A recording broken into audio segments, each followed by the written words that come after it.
రెడ్డి అన్నయ్య విజయ్ కూడా చెప్పగలుగుతాడు. ఊరు పోయిన వాళ్ళు ఎవరైతే భూమి పోయిన వాళ్ళు చెప్తే బాగుంటుందని ఇక్కడికి వచ్చినాము. వాళ్ళు భయపడ్డారు, రాలేదు. కానీ వాళ్ళ పక్షాన ఖచ్చితంగా మేము అడుగుతాం. ఎవరిదైనా కూడా అన్యాయంగా భూమి పోవద్దు. భూమి పోతే జర కట్టియాలి, వాళ్ళకు వాళ్ళు బతికేటట్టు చేయాలి. అప్పుడు ఇప్పుడు ఇస్తే ఎంత పుట్నాలకు పేలాలకు పోయినట్టు పైసలన్నీ పోయినాయి.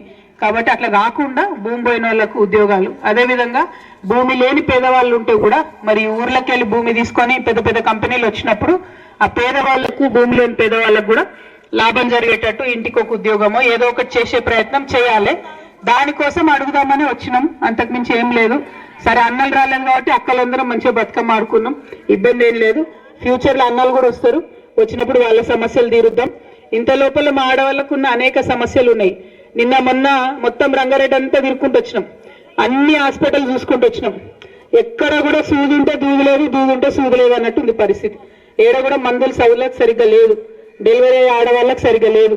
అవన్నీ చూసుకుంటే చెప్పుకుంటూ వస్తున్నాం, ఇంకా కూడా చెప్తూనే ఉంటాం. దాంతోపాటు 2 ఏళ్ల కింద ఈ సర్కార్ వచ్చినప్పుడు ఏం చెప్పారు, మనకు ఆడవాళ్ళందరికీ 2500 ఇస్తామన్నారు నెలకు. ఇంతవరకు దాన్ని ఊసేలేదు. 3 సార్లు అప్లికేషన్లు పెట్టించారు, కానీ కనీసం దాని మీద ముచ్చట పెడతలేరు, మాట్లాడతలేరు. అది కూడా అడుగుతున్నాం గట్టిగా.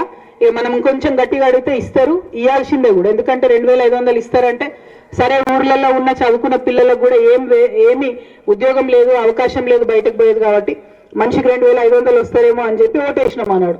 2000 వచ్చే పెన్షన్ 4000 వస్తుందంటే ఓటేసిరు. 4000 వచ్చేది పాపం కుంటోళ్ళకు, గూనోళ్ళకు 6000 వస్తుందంటే అట్లా ఓటేసి. ఎట్లా చెప్పినా కూడా ఇప్పుడు చెప్పింది ఒక్కటి కూడా చేసలేనటువంటి పరిస్థితి ఉన్నది.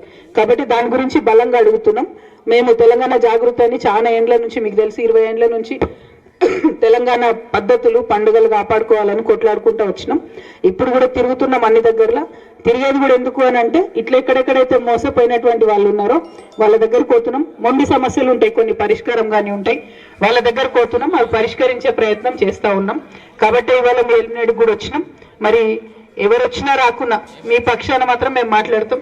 ఎందుకంటే మనందరం తోడబుట్టిన సొంటోళ్ళం. కాబట్టి ఒకరికి ఇబ్బంది అయినా మనందరికి కూడా ఇబ్బంది అవుతుంది. కాబట్టి మీరు చెప్పినా చెప్పకున్నా మీ సమస్యల గురించి మాట్లాడుతూనే ఉంటాం. కానీ పొద్దుటి నుంచి మరి ఆకలికి ఓర్చి బోనాలు చేసి, బతుకమ్మలు చేసి స్వాగతం పలికినటువంటి ఎలిమినేట్ గ్రామస్తులకు ప్రత్యేకించి మనస్ఫూర్తిగా ధన్యవాదాలు చెప్తా ఉన్నాను. మరి మా వెంకటవ చెప్పింది, పటేల నీ మీద మొదటి బోనం ఎప్పుడైనా కుమరులు లేనటువంటి పేదవాళ్ళు కావచ్చు, తినడానికి కనీసం ఇబ్బంది పడేటటువంటి పేదవాళ్ళు కావచ్చు, మరి వీళ్ళందరి విషయంలో ప్రత్యేక శ్రద్ధ పెట్టాల్సినటువంటి అవసరం ఉన్నది. ఇదే ఎలిమినేట్లో ఏరోస్పేస్కి సంబంధించి ల్యాండ్ అక్విజిషన్ కూడా చేయడం జరిగింది. కానీ ఇంతవరకు అక్కడ ఒక కంపెనీ కూడా రాలేదు. ఇవ్వాల్సినటువంటి మరి కాంపన్సేషన్ ఎవరికి కూడా సరిగ్గా ఇవ్వలేదు అనేటటువంటి ఆరోపణలు కూడా ఉన్నాయి. వీటి నేపథ్యంలో ఎలిమినేట్కి రావడం జరిగింది. మరి ఇక్కడ ఉన్నటువంటి కొంతమంది రైతులకు ఇంకా కూడా పెండింగ్ ఉండడం, వారికి ఇబ్బంది జరుగుతూ ఉందని తెలిసింది. వారి పక్షాన నిలబడతామని మేము విశ్వాసం కల్పిస్తూ ఉన్నాం. కంపెనీలు రావాలి, అప్పుడే రైతులు భూములు కోల్పోయిన దానికి న్యాయం జరుగుతుంది. ఒకవేళ కంపెనీలు వచ్చినా కూడా భూమి లేనటువంటి రైతులు ఉన్నా ఈ ఊరిలో పెడతా ఉన్నారు కంపెనీలు. కాబట్టి ఇక్కడ ఉండేటటువంటి యువకులకు కొంత ఉద్యోగ అవకాశాలు కల్పించినట్టయితే బాగుంటుందని చెప్పి మేము భావిస్తూ ఉన్నాం. దీని మీద ఇంకా విస్తారంగా కూడా ఫ్యూచర్లో తెలంగాణ జాగృతి నుండి పనిచేస్తాం. దీనికి ఈ విషయం తెలియజేస్తూ ఉన్నాం. Thank you. జై తెలంగాణ. మేము ఎలాంటి హామీ ఇవ్వలేదండి. రైతులకు ప్రభుత్వం పక్షాన ఇదివరకు ల్యాండ్ అక్విజిషన్ జరిగినప్పుడు అందరికీ ఇవ్వాల్సినంత కాంపెన్సేషన్ ఇవ్వలేదని ఒక కంప్లైంట్ ఉన్నది. రెండవది 540 ఎకరాలు దాదాపుగా తీసుకున్నప్పుడు ఇన్ని సంవత్సరాలు, 8 సంవత్సరాలు దాటిపోతున్నావు.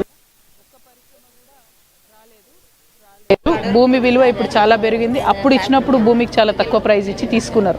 సరే, తీసుకుంటే కనీసం కంపెనీ వస్తే ఉద్యోగాలు వస్తాయి, ఈ ఏరియా డెవలప్ అవుతుంది అనిపిస్తుండే. అది కూడా లేదు. ఇక అసలే భూమిలో ఉన్న వాళ్ళకైతే ఎంట్రీ కూడా లేదు. సో ఈ ఊర్లో కంపెనీ వచ్చినప్పుడు కనీసం స్థానికులకు ఎంతో కొంత న్యాయం జరగాలనే డిమాండ్ ఉంది. దానికోసం జాగృతి ఫ్యూచర్లో కూడా పోరాటం చేస్తాం. Thank you. నేను మాట్లాడతాను నెక్స్ట్.